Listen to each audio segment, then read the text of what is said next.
नमस्कार और स्वागत है आपका गृह मंत्री और कोऑपरेटिव्स के मंत्री अमित शाह जी। आज global business summit ET now global business summit जो टाइम्स ग्रुप का एनुअल समिट रहता है, जहां हम समीक्षा करते हैं कि देश अब तक कहां पहुंचा और यहां से कहां जाएगा।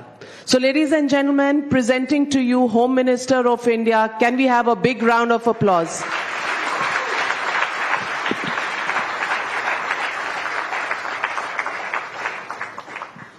अमित शाह जी, चुनाव का मौसम आ गया है, सर्दी गई नहीं है, लेकिन गर्मी इतनी ज्यादा हो गई है राजनीतिक कि सवाल सबसे पहला तो यही बनता है कि जब आपको पता है कि 370 सीटें आ रही हैं बीजेपी की और 400 सीटें आ रही हैं एनडीए अलायंस की, तो चुनाव में कोई सस्पेंस नहीं रहेगा?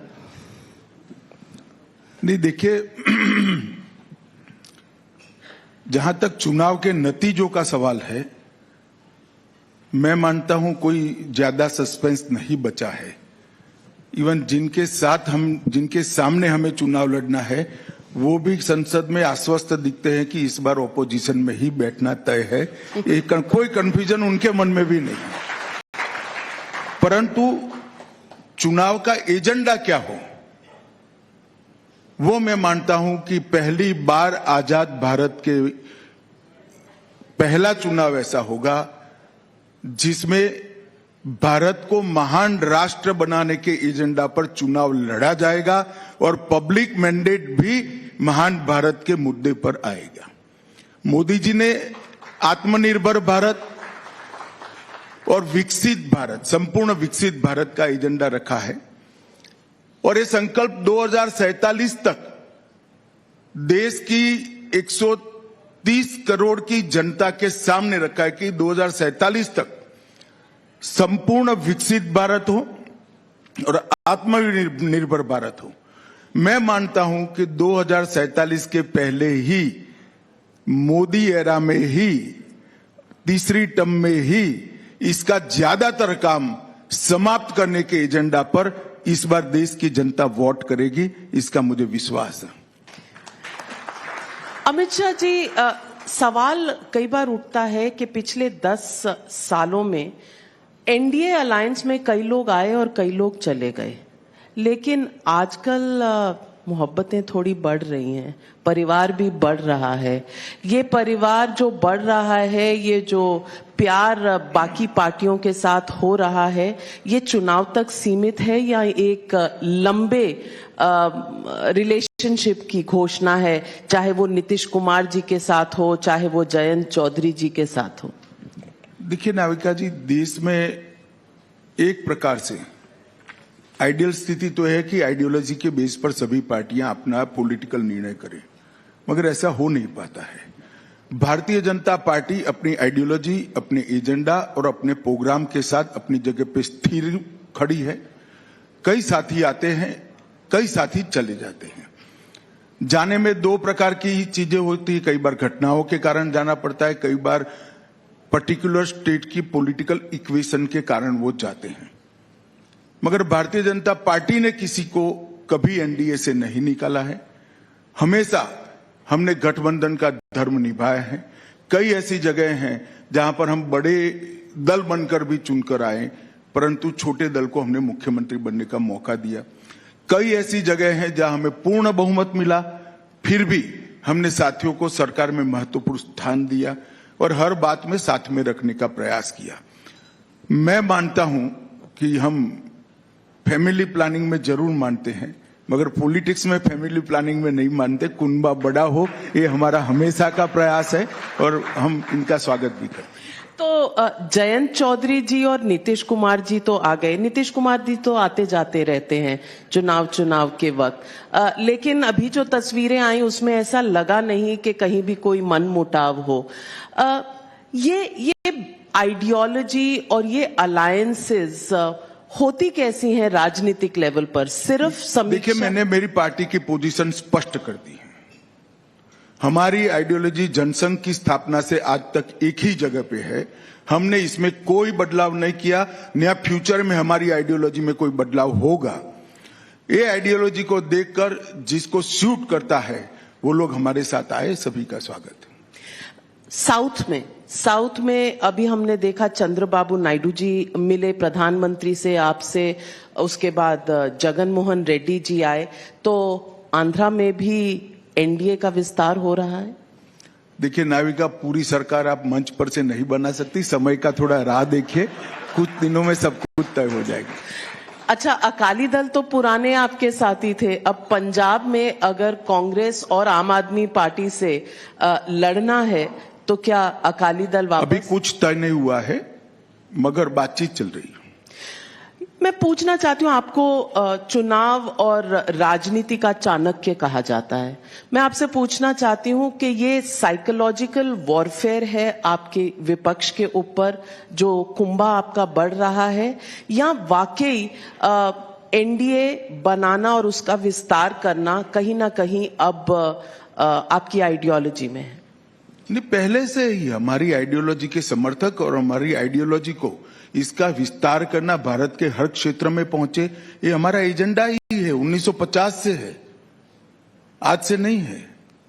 और 1950 से हम मानते हैं कि कांग्रेस पार्टी जो आइडियोलॉजी लेकर निकली है वो आइडियोलॉजी कभी देश का कल्याण नहीं कर सकती।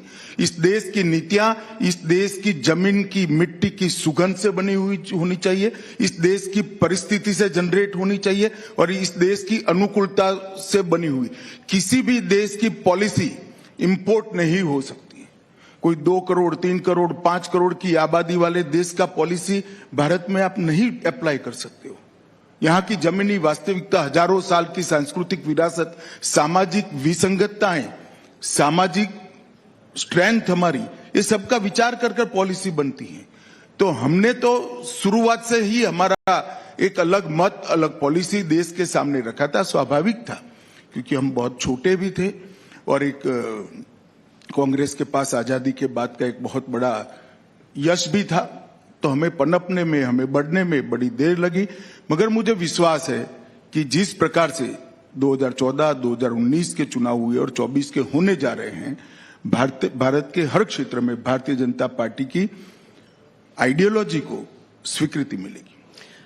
मैं सवाल ये भी पूछूंगी, आपने ही कहा कि इस देश की मिट्टी की सुगंध होनी चाहिए पॉलिसी में। आप कहना चाह रहे हैं कि कांग्रेस पार्टी की आइडियोलॉजी इंपोर्टेड है? मैंने ऐसा नहीं कहा है।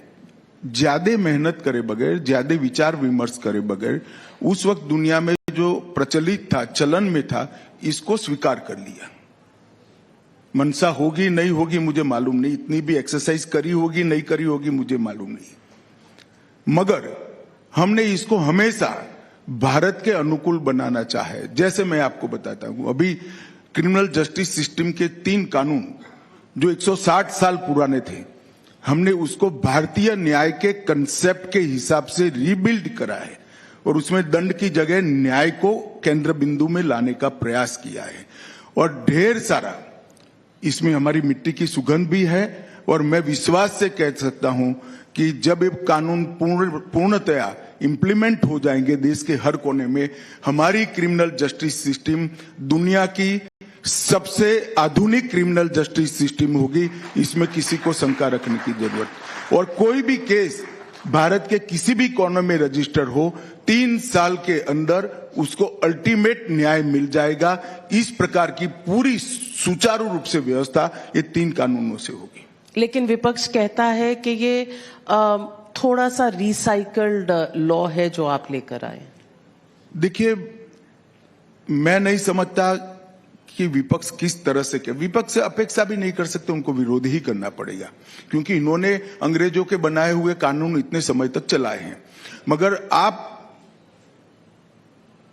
जब एक विपक्ष कहता है, इसका एनालिसिस भी नहीं करते, आप इतने सीनियर जर्नलिस्ट ही ना थे, कि इस देश की क्रिमिनल जस्टिस सिस्टम के 3 कानूनों में टेररिज्म की डेफिनेशन ही नहीं थी, संगठित अपराध का कोई चैप्टर ही नहीं था, आर्थिक अपराध नाम की कोई व्याख्या ही नहीं थी, टेक्नोलॉजी का कोई स्थान नहीं था, वीडियो कॉन्फ्रेंस की कोई जगह नहीं थी, एफएसएल का कोई जगह नहीं था, परिपत्रों जैसा कानूनी प्रोविजन नहीं था, जल्दी न्याय देने के लिए कोई सुविधा नहीं थी। कम से कम मैं कह सकता हूं कि कुल मिलाकर 600 में से 400 से ज्यादा धाराएं बदली गई और 65 धाराएं नई इंट्रोड्यूस की गई है। अब इसमें भी इनको ये दिखता है तो मुझे लगता है कोई सीरियस टाइप का थॉट ही नहीं है, कोई स्टडी करने की टीम नहीं है, कुछ विरोध की मानसिकता से बैठे हुए एनजीओ जो कागज पकड़ाते हैं वो पढ़ जाते हैं, उनको भी शायद मालूम नहीं होगा कि आज हम क्या बोलकर आए हैं। मैं पूछना चाहती हूं कि ये चुनाव एनडीए बनाम इंडिया गठबंधन है। क्या इंडिया गठबंधन की सारी पार्टियां आपको एक साथ ऑपोजिशन दे पाएंगी जिस तरह से उन्होंने शुरू किया था? देखिए, चुनाव एनडीए बनाम इंडिया गठबंधन नहीं है। ये चुनाव घोर निराशा और उज्जवल भविष्य के बीच में है। ये चुनाव भ्रष्टाचार से युक्त शासन और जीरो टॉलरेंस अगेंस्ट करप्शन से, ये चुनाव टेररिज्म के साथ बातचीत करने वालों के बीच में, टेररिज्म के साथ बातचीत करने की पॉलिसी वालों के और टेररिज्म को खत्म करने की पॉलिसी वालों के बीच में, ये चुनाव देश की सुरक्षा को चौक चौबंद रखने के दलों के बीच में और फॉरेन पॉलिसी की आड़ में देश की सुरक्षा के साथ कोताही बरतने वालों के बीच में है। ये चुनाव 80 करोड़ गरीबों के जीवन में पूरी सुविधा 10 साल के अंदर देकर उनको भारत के विकास के साथ जोड़ने वाले लोगों के बीच में और गरीबी हटाओ के नारा के नाम पर वोट लेने वालों के बीच में है। ये चुनाव बिल्कुल आइडियोलॉजी के साथ जुड़ा हुआ है। ये चुनाव भारत के भविष्य के साथ जुड़ा हुआ है और ये चुनाव भारत के आने वाले दिनों के एजेंडा के साथ। और विपक्ष कितना भी कंफ्यूजन फैलाने का प्रयास करे, देश की जनता ने अपना एजेंडा तय कर दिया है। नरेंद्र मोदी के नेतृत्व में आने वाले दिनों में 2037 में पूर्ण विकसित भारत, आत्मनिर्भर भारत का सृजन करना है, जिस भारत की नींव हमारे कल्चर, हमारी परंपराएं और हमारी भाषाओं के साथ हो। अमित शाह जी, 2 सवाल उठते हैं राजनीति से प्रेरित। एक, व्हाइट पेपर जो यूपीए के 10 साल के कार्यकाल में लाया गया है, और मैं पूछना चाहती हूं क्या ये राजनीति से प्रेरित है कि चुनाव से पहले शायद विपक्ष की गलतियां गिनानी जरूरी है? देखिए नाविका जी, अगर ये व्हाइट पेपर हम 2014 में लाए होते तो आप जरूर ये आरोप हम पर कर सकती थी, क्योंकि 2014 में अब बताने में कोई दिक्कत नहीं है क्योंकि देश वो संकट से बाहर आ गया है। 2014 में देश गहरे संकट में था, आर्थिक संकट में था, पूरी व्यवस्था ध्वस्त हो चुकी थी, बैंकों की बैलेंस शीट एनपीए के कारण बनने की स्थिति में नहीं थी, इसको छिपाना पड़ता था, राजस्व का घाटा भी छिपाना पड़ता था, मेकअप करना पड़ता था बजट के अंदर चिदंबरम साहब को। इस प्रकार की व्यवस्थाएं थी। निर्यात लगभग ऊंधे ग्राफ से ही औंधे मुंह गिर रहा था। हर प्रकार से देश में इन्वेस्टमेंट नहीं आता। सब लोग मानते थे कि भारत की स्टोरी अब समाप्त हो चुकी। उस वक्त अगर हम पॉलिटिक्स करना चाहते थे, इन्होंने क्या किया ये बताना इसका आइडियल टाइम था, मगर उस वक्त बताते तो क्या होता, पूरे विश्व में भारत के अर्थतंत्र के लिए एक अलग इमेज बनती, भारत की जनता में निराशा और व्याप्त होती। हमने उस वक्त नहीं बताया। 10 साल कड़ी मेहनत की, पॉलिसी ड्रिवन स्टेट बनाने का काम किया, पॉलिसी पैरालिसिस स्टेट में से पॉलिसी ड्रिवन स्टेट बनाया है। सैकड़ों पॉलिसियों को, एजुकेशन से लेकर, डिफेंस से लेकर, इंटरनल सिक्योरिटी से लेकर, इंडस्ट्री तक और इन्वेस्टमेंट तक, हर क्षेत्र में पॉलिसी बनाई गई। कई नए क्षेत्र हमारे यहां उजागर हुए और भारत की इकोनॉमी 11वें नंबर से, दुनिया के 11वें नंबर का अर्थतंत्र मनमोहन सिंह जी छोड़कर गए थे, मोदी जी ने उसको 5वें नंबर पर बनाया। और मैं आपको विश्वास दिलाता हूं कि हम दुनिया की 3रे नंबर की अर्थव्यवस्था अगले 5 साल में बनने जा रहे हैं। और इस वक्त हमने ये लेकर आए हैं। विगत 5 साल, हमारे पहले 5 साल पूरा गड्ढा भरने में गए, व्यवस्थाएं बनाने में गए। विगत 5 साल आप पूरी दुनिया जानती है कि दुनिया के लिए अर्थतंत्र की दृष्टि से सबसे कठिन 5 साल थे, क्योंकि इतना बड़ा महामारी विश्व ने कभी न देखा वैसा महामारी पूरी दुनिया ने फेस किया। पूरी दुनिया की सप्लाई चेन बिखरी हुई थी, पूरी दुनिया मंदी की चपेट में थी। उस वक्त भारत ने अच्छा परफॉर्म किया और आज पूरी दुनिया भारत को ब्राइट स्पॉट कर मान रही है और इन्वेस्टमेंट का सबसे फेवरेट डेस्टिनेशन अगर कोई बना है तो भारत बना है। उस वक्त हमने ये व्हाइट पेपर लाया है। ये व्हाइट पेपर लाना इसलिए जरूरी है, ये राजनीति नहीं है। अगर कोई पार्टी निष्ठा से पॉलिटिक्स से ऊपर रहकर देश के हितों को अपनी पार्टी और अपने खुद के हितों से ऊपर रखकर काम करता है तो परिवर्तन किस तरह से किया जा सकता है, ये इसका दस्तावेज है। और इससे देश की जनता का एक सामूहिक आत्मविश्वास जनरेट होता है कि हम बड़े बन सकते हैं, हम बड़े बनने के कगार पर हैं और हमें बड़ा बनना है। ये आत्मविश्वास जनरेट करने के लिए व्हाइट पेपर है, मगर जिनका चश्मा ही विरोध का है उसको सब पीला दिखाई पड़ेगा। इसमें मुझे कोई कमेंट नहीं। कांग्रेस के पेट में क्या दुख रहा है? ये दुख रहा है कि व्हाइट पेपर से उनके घोटाले उजागर हुए हैं और व्हाइट पेपर से स्पष्ट हो गया है कि कांग्रेस और भ्रष्टाचार दोनों एक दूसरे के पर्याय हैं। और मैं सोनिया लेड कांग्रेस की बात नहीं करता। सबसे पहला जीप घोटाले से देश में घोटाले की शुरुआत हुई 1948 में हुई, फिर खजाना घोटाला 51 में हुआ, उसके बाद साइकिल आयात घोटाला भी 51 में हुआ, इसके बाद Bofors, Nagarwala, Maruti, HWL, Adarsh society, Bhopal gas, Louis Berger, Telgi, तेल माफिया, ढेर सारे घोटालों की सीरीज है। सिर्फ यूपीए 1 और यूपीए 2 में 12 लाख करोड़ के घपले घोटाले कर जनता के अंदर एक भयंकर निराशा का माहौल बनाया था।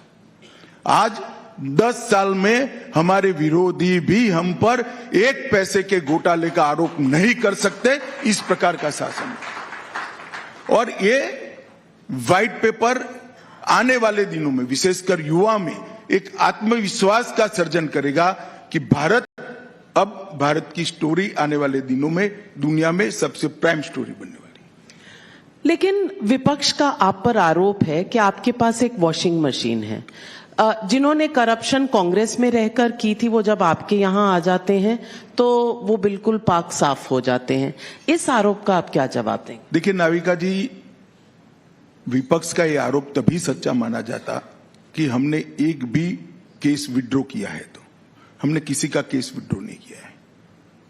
पहले एक बात मैं स्पष्ट कर देना चाहता हूं। दूसरा, इनको मालूम नहीं है कि इनके समय के जितने भी घोटाले थे, कोल ब्लॉक का हो, कॉमनवेल्थ का हो, 2G का हो, शारदा चिट फंड हो, INX मीडिया हो, अंतरिक्ष देवास हो, लैंड फॉर जॉब हो, पंचकुला और गुड़गांव का घोटाला हो, जम्मू कश्मीर क्रिकेट एसोसिएशन का घोटाला हो, एम्ब्रायर डील का घोटाला हो, सबमरीन का घोटाला हो, ये सारे घोटाले एज अ विपक्ष हमने संसद में उठाए थे, कोर्ट में गए थे और कोर्ट ने जांच ऑर्डर की थी।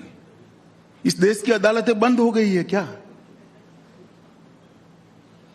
कांग्रेस पार्टी एक भी कॉन्क्रीट बात नहीं करती है, और अगर ऐसी कॉन्क्रीट बात है तो अदालत के दरवाजे आपके लिए खुले हैं। आपको जाना चाहिए, विपक्ष ने संसद में उठाना चाहिए। वो तो हर संसद सत्र में एक ही बहाना ढूंढते हैं कि जल्दी से कोई बहाना मिल जाए और वॉकआउट कर जाए और गांधी जी के पुतले के सामने बैठकर फोटो खिंचा ले। अब विपक्ष की भूमिका कहां निभाते हो भाई? विपक्ष की भूमिका है सरकार की जनता के सामने लाने जैसी बातों का विरोध कर जनता के सामने लानी चाहिए, और जो अच्छी पॉलिसी है उसका समर्थन भी करना चाहिए। दो में से एक भी कांग्रेस नहीं कर पा रही। विपक्ष ने एक और बहुत बड़ा मुद्दा उठाया है कास्ट सेंसस का, और उसको लेकर प्रधानमंत्री पर एक व्यक्तिगत आरोप भी लगाया है कि ये कहा है कि ओबीसी स्टेटस प्रधानमंत्री का जन्म से था ही नहीं। ये राहुल गांधी ने स्टेटमेंट दिया है कुछ 2 दिन पहले। देखिए, राहुल गांधी जी की एक पॉलिसी है, झूठ बोलो, सार्वजनिक रूप से बोलो और बार बार बोलो। ये उनका एक पॉलिसी है। जहां तक मोदी जी की जाति का सवाल है, ये बड़ी दुर्भाग्यपूर्ण बात है कि नरेंद्र मोदी जैसे महान नेता की जाति पर कोई चर्चा कर रहा है।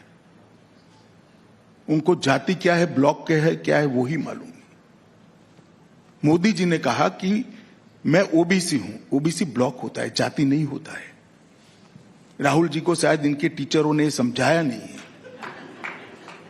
और जहां तक जाति का सवाल निकाला है तो मैं आज देश के सामने स्पष्टता करना चाहता हूं। बड़े भारी मन से मैं स्पष्टता कर रहा हूं कि देश के प्रधानमंत्री, इतने यशस्वी प्रधानमंत्री, दुनिया जिसको लीडर मानती है, वो लीडर की जाति के लिए सवाल उठाए जा रहे हैं। मगर डेमोक्रेसी है, हमें जवाब देना चाहिए। मोदी जी की जाति गुजरात में 1994 की 25 जुलाई को ओबीसी में लिस्ट की गई। मैं फिर से डेट कहना चाहता हूं, 25 जुलाई 1994। और उस वक्त गुजरात के मुख्यमंत्री थे श्री छबिलदास मेहता और पार्टी इन पावर थी कांग्रेस पार्टी। और मोदी जी एक भी चुनाव तब तक नहीं लड़े थे, संगठन का काम करते थे, जाति का सवाल ही नहीं आता था। और दूसरा, उसको ऑल इंडिया लिस्ट में, पहले तो स्टेट का अधिकार है, तो स्टेट ने 94 में कांग्रेस के शासन 94 में ही कांग्रेस ने दरखास्त भारत सरकार को भेजी, जिसको भारत सरकार ने 2000 में लिस्ट कर दिया। मोदी जी तब भी कुछ नहीं थे, न एमपी थे, न एमएलए थे, न सरपंच थे। और मोदी जी 2001 में मुख्यमंत्री बने। इन लोगों को तथ्यों को तोड़ मरोड़ कर पेश कर विवाद खड़ा करना, यही इनका धर्म है।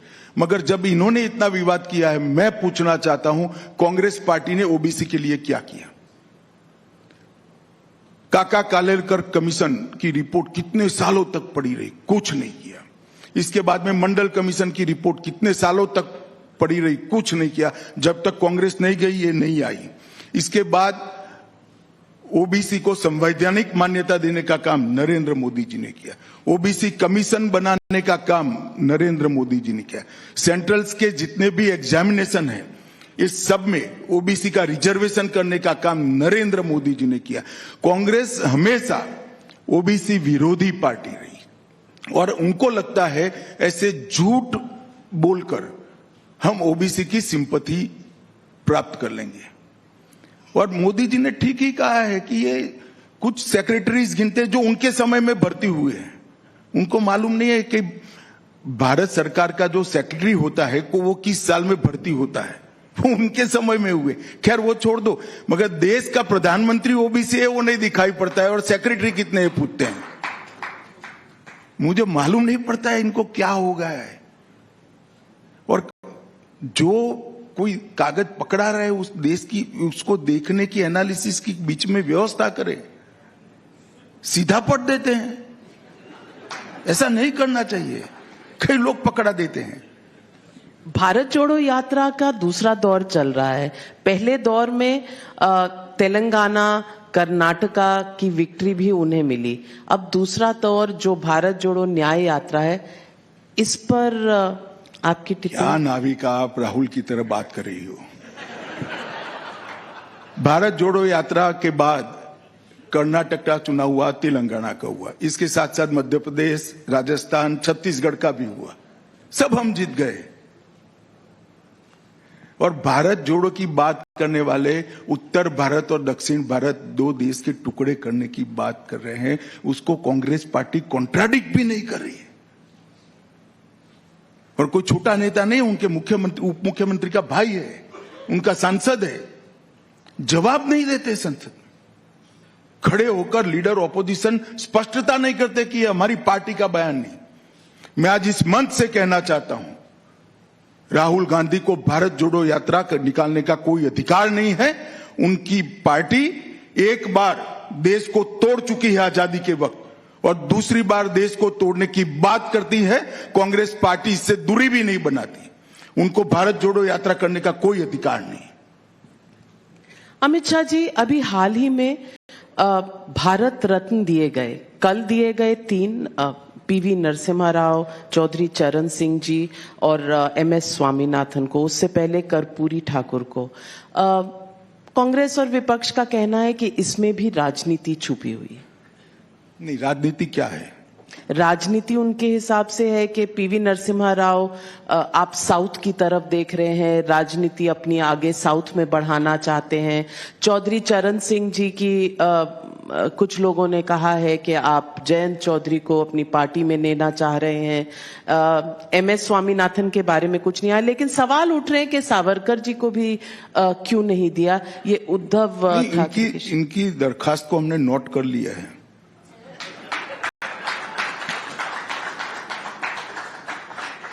देखिए, तीनों जो देश के महापुरुष है, चाहे चौधरी चरण सिंह जी हो, चाहे नरसिम्हा राव जी हो, चाहे स्वामीनाथन जी हो, तीनों ने अपने अपने समय में देश के विकास के लिए बहुत बड़ा कंट्रीब्यूशन किया है।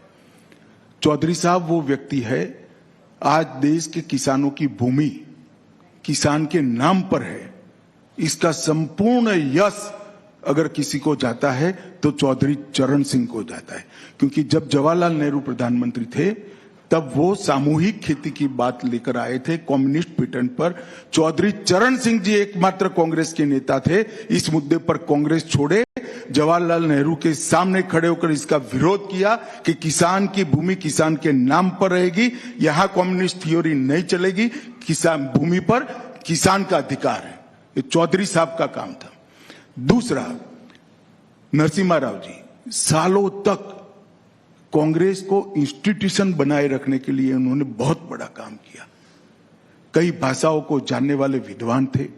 दक्षिण के इतने दिग्गज नेता होने के बावजूद भी नॉर्थ ईस्ट से लेकर पश्चिम और पूरब तक की सभी भारत के हिस्सों को सांस्कृतिक, भाषा की और हिस्टोरिकल जानकारी रखने वाला एक विद्वान व्यक्ति था, जिसने इस देश में बड़ा काम किया।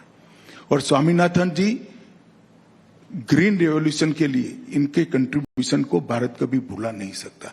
आज हम अन्न के क्षेत्र में आत्मनिर्भर है, इसमें स्वामीनाथन जी का बहुत बड़ा योगदान है। कांग्रेस के समय में जितने भी भारत रत्न दे दिए हैं, ये या तो उनके लिए मजबूरी थी या तो अपने परिवार के थे, बाकी कोई नहीं था। मैं एक एक का एनालिसिस कर सकता हूं, मगर मैं किसी का नेगेटिव बात करने यहां नहीं आया हूं। ये तीनों में कोई हमारे लिए मजबूरी नहीं है, इनके कंट्रीब्यूशन को देखकर कहा है। कांग्रेस पार्टी के नेताओं को मेरा इतना ही कहना है कि तीनों को भारत रत्न देने के लिए अगर इनका नकारात्मक अभिप्राय है तो जरूर उन्होंने रखना चाहिए।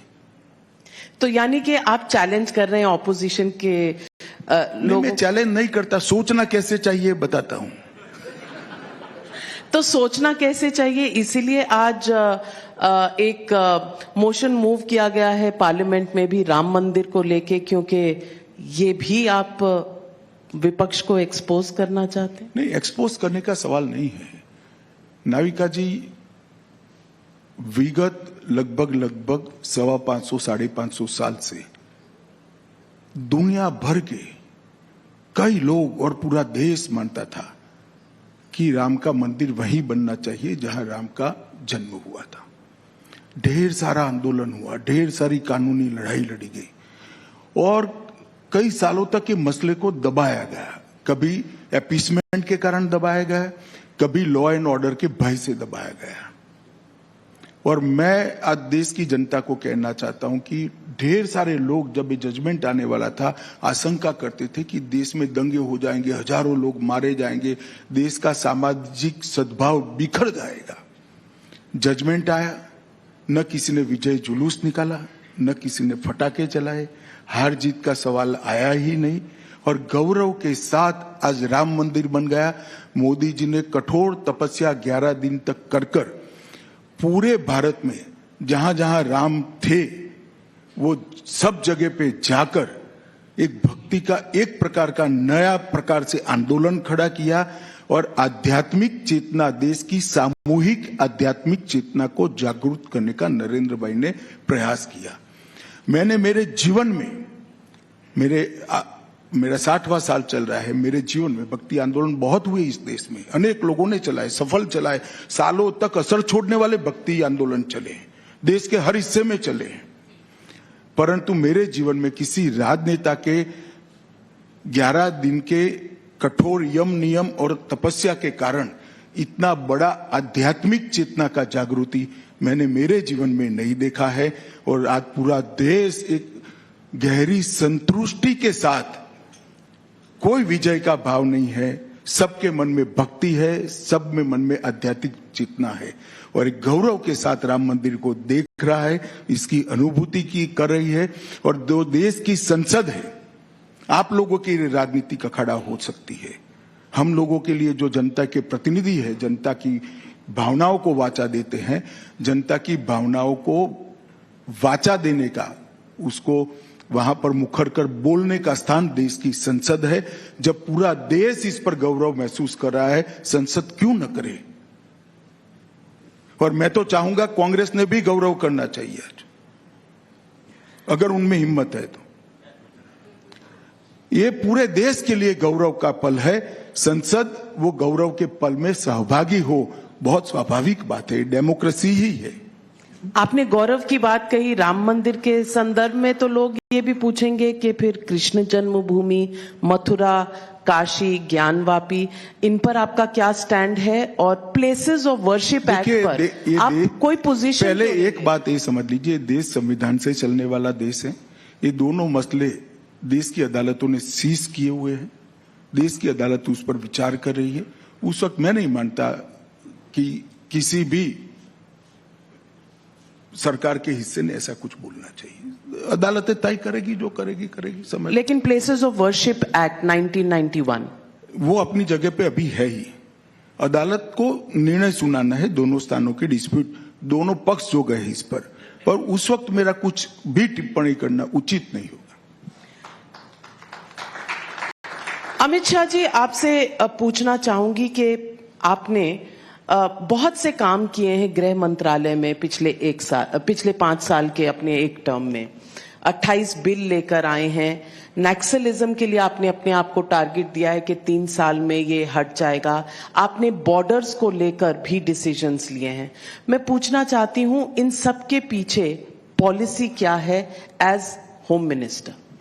देखिए, नरेंद्र मोदी सरकार की पॉलिसी बहुत स्पष्ट है, सबके साथ संवाद करना, और संवाद के बाद भी अगर कोई हथियार लेकर देश में अशांति करता है तो उसके साथ कठोर से कठोर कार्यवाही करना, ये हमारा बहुत स्पष्ट और जरा भी कंफ्यूजन बगैर का पॉलिसी है। हमारे ही समय में 19 से 24 के बीच में नॉर्थ ईस्ट में 20 से ज्यादा शांति समझौते हुए, 9000 से ज्यादा उग्रवादियों ने हथियार डाले, सरेंडर किया है, वो लोग मेन स्ट्रीम में आए हैं। कितने सीमा के विवाद हमने सुलझा दिए। 3 बड़े हॉटस्पॉट हुआ करते थे देश में 10 साल के पहले, कश्मीर, वामपंथी उग्रवाद वाला क्षेत्र और नॉर्थ ईस्ट। तीनों क्षेत्र में कुल मिलाकर मैं बात करता हूं 70% हिंसा कम हो चुकी है। और जहां तक नक्सलिज्म का सवाल है, सिमटकर एक 4 जिलों में नक्सलिज्म बचा है। मुझे पूरा भरोसा है कि 3 साल की आउटर लिमिट में हम देश को नक्सलिज्म से मुक्त कर देंगे। कश्मीर आज विकास के रास्ते पर, धारा 370 हटने के बाद जो लोग कहते थे खून की नदियां बह जाएगी, एक गोली नहीं चलानी पड़ी। और टेररिज्म 80% आंकड़े इसके नीचे आए हैं, वहां इन्वेस्टमेंट आ रहा है और 2 करोड़ लोग कश्मीर की विजिट कर रहे हैं एज अ टूरिस्ट। 2 करोड़ लोग। 30 साल के बाद वहां पर सिनेमा हॉल खुले हैं, 30 साल के बाद मुहर्रम का जुलूस निकला है। और एक जमाने में मुरली मनोहर जोशी और नरेंद्र मोदी को तिरंगा फहराने से लाल चौक पे रोका गया था, सेना की सुरक्षा में जाना पड़ता था। आज वहां जन्माष्टमी का भी उत्सव हो रहा है, 26 जनवरी भी मन रही है, 15 अगस्त भी मन रही है, और सब प्रकार के उत्सव वहां। तो ये माहौल बदला है, कश्मीर के अंदर भी माहौल बदला है, वामपंथी उग्रवादी क्षेत्र में भी बदला है और नॉर्थ ईस्ट में भी बदला है। पूरा नॉर्थ ईस्ट विकास के रास्ते पर चल पड़े थे। सारे विवाद धीरे धीरे धीरे कर समाप्त हो रहे हैं। नरेंद्र मोदी सरकार ने सिक्योरिटी एजेंसीज को कानूनी बल भी दिया है। हमने यूएपीए एक्ट को मजबूत किया, एनआईए को मजबूत किया और अब तीनों कानूनों को मजबूत कर कानूनी एजेंसियों का, हमारी सिक्योरिटी एजेंसीज का संबल बढ़ाया है। किसी भी तरह के कंफ्यूजन के बगैर की स्ट्रिक्ट पॉलिसी लेकर हमने टेररिज्म, संगठित अपराध और नक्सलिज्म को समाप्त करने के लिए कठोर कार्यवाही की है। साथ में डेवलपमेंट का भी काम किया है और सबके साथ संवाद भी किया है। इसका बहुत अच्छा नतीजा मिला है, ऐसा मैं निश्चित रूप से मानता हूं। अमित शाह जी, बहुत बड़े बड़े फैसले लिए हैं जो आपके मैनिफेस्टो में हुआ करते थे, चाहे वो जीएसटी हो, चाहे वो आर्टिकल 370 का एब्रोगेशन हो, राम मंदिर की बात हो, लेकिन यूसीसी अभी सिर्फ उत्तराखंड में पारित हुआ है। वन नेशन वन इलेक्शन शायद आपके एजेंडे पे अभी बाकी है। सीएए के रूल्स की नोटिफिकेशन बाकी है। इन मुद्दों पर आप आगे का क्या रास्ता देखते हैं? नहीं, देखिए, यूसीसी भारतीय जनता पार्टी का तो एजेंडा जनसंघ से रहा, इसमें कोई दो राय नहीं, मगर यूसीसी ये संविधान का एजेंडा है। आर्टिकल 44 में संविधान निर्माताओं ने देश के विधानमंडल और संसद को कहा है कि जब भी अनुकूल समय आए इस देश में यूनिफॉर्म सिविल कोड होना चाहिए। इस पर जवाहरलाल नेहरू के स्वयं के दस्तखत है, कांग्रेस भूल गई है। उस वक्त तो हम थे ही नहीं, बने, जन्म ही नहीं हुआ था हमारा पॉलिटिकल जन्म। उस पर मौलाना आजाद, सरदार पटेल, जवाहरलाल नेहरू, राजेंद्र प्रसाद जी, ये सबके दस्तखत है। मगर यूसीसी को आपने एपीसमेंट के कारण भुला दिया। यूसीसी को भारतीय जनता पार्टी ने रिलीजियसली पकड़ कर रखा और उत्तराखंड में इसलिए आया है कि यूसीसी बहुत बड़ा सामाजिक बदलाव का मुद्दा है। यूसीसी का उत्तराखंड का जो कानून आया है, इस पर सोशल बहस भी होनी चाहिए, रिलीजियस ग्रुप की भी बहस होनी चाहिए और लीगल स्क्रूटिनी भी होगी ही होगी। ये सब मिलकर चर्चा के बाद जो मंथन आएगा वो सभी राज्यों की विधानसभाएं एडॉप्ट करेगी, मुझे विश्वास है। और पंथ निरपेक्ष देश, वो पंथ निरपेक्ष देश में धर्म के आधार पर कानून हो ही नहीं सकता। ये बात को पूरी दुनिया ने स्वीकारा है और हमारा भी ये मूल विचार है। One nation one election, one nation one election, one nation one election में मोदी जी ने श्री रामनाथ कोविंद जी की अध्यक्षता में एक कमेटी बनाई है। वो इस देश के सारे भूतपूर्व इलेक्शन कमिश्नर, देश के कई सारे रिटायर्ड जस्टिस से भी बात कर रही है, इलेक्शन कमीशन से भी बात कर रही है, लॉ कमीशन से बात कर रही है, सभी पॉलिटिकल पार्टियों से बात कर रही है। मुझे लगता है कि बड़ा मार्च के शुरुआत में one nation one election committee का रिपोर्ट आ जाना चाहिए। ये रिपोर्ट आने के बाद तुरंत ही चुनाव शुरू होगा, तो देश की जनता को बाद में तय करना है कि वन नेशन वन इलेक्शन चाहिए या नहीं चाहिए। मोदी जी ने तो स्पष्ट किया है कि इस देश के विकास को सुचारू रूप से चलाने के लिए और जनता की भावना की निर्भीक अभिव्यक्ति के लिए देश में सभी चुनाव एक साथ होने चाहिए, एक ही समय होने चाहिए और निर्णय देश में एक साथ। सीए नोटिफिकेशन, सीए देश का कानून है, इसका नोटिफिकेशन निश्चित रूप से हो जाएगा और चुनाव से पहले के बाद पहले ही होगा। चुनाव के पहले ही सीए को अमल में आना है, इसमें किसी को कंफ्यूजन रखना नहीं है। ये भी कांग्रेस पार्टी के नेताओं का वादा है। जब देश का विभाजन किया और वहां पर ढेर सारे वहां की देश में अल्पसंख्यक जो थे, हिंदू, बौद्ध, जैन, क्रिश्चियन थे, उन पर प्रताड़ना होती थी, सारे लोग यहां भाग कर आना चाहते थे। उस वक्त कांग्रेस पार्टी का वादा था कि आप धीरे धीरे आइए, आप जब भी आओगे भारत में आपका स्वागत है, आपको नागरिकता दी जाएगी। फिर मुकर गए। और मैं आज स्पष्ट करना चाहता हूं, सीए किसी की भी नागरिकता लेने का कानून नहीं है, छीनने का कानून नहीं है। इस देश की माइनॉरिटी को और विशेषकर मुस्लिम भाइयों को भड़काया जा रहा है। देश में किसी की भी नागरिकता सीए छीन ही नहीं सकता, क्योंकि कानून में प्रोविजन ही नहीं है। सीए जो शरणार्थी आए हैं पाकिस्तान और बांग्लादेश से धार्मिक प्रताड़ना के कारण, उनको नागरिकता देने का कानून है और मैं मानता हूं इसमें किसी का विरोध नहीं होना चाहिए। मेरा आखिरी सवाल, बड़े बड़े एड्स निकले हैं बहुत से अखबारों में और वो विपक्ष का कहना है कि आप सेंटर में रहकर उनके साथ ज्यादती कर रहे हैं। उनको जो फाइनेंशियल सपोर्ट मिलना चाहिए था वो नहीं मिल रहा। माई टैक्स माई राइट के कई इश्तेहार छपे हैं। अब विपक्ष को अगर राज्य के दर्जे पर पैसा नहीं मिलेगा सेंटर से, तो क्या ये फेडरलिज्म के खिलाफ है? ऐसा है कि ये व्हाइट पेपर में ही निर्मला जी ने बताया है, कांग्रेस सरकार से हमने कितना ज्यादा पैसा हर राज्य को दिया है, विपक्ष नहीं, भाजपा विपक्ष सबको दिया है। और नरेंद्र मोदी जी ही थे जिन्होंने स्टेट के पैसे को बढ़ाने का काम किया था। 15वें वित्त आयोग में बढ़ाने का काम नरेंद्र मोदी जी ने किया। देश की जनता सब जानती है, मगर आप चुनावी वादे ऐसे करेंगे जिसमें पूरा खजाना लुटा देंगे और फिर तनख्वाह करने का पैसा नहीं मिलेगा, तो वो पैसा भारत सरकार नहीं दे सकती है। सबने अपने बजट को डेवलपमेंट, सोशल वेलफेयर की एक बैलेंस थ्योरी से चलाना चाहिए, जो भारत सरकार कर रही है।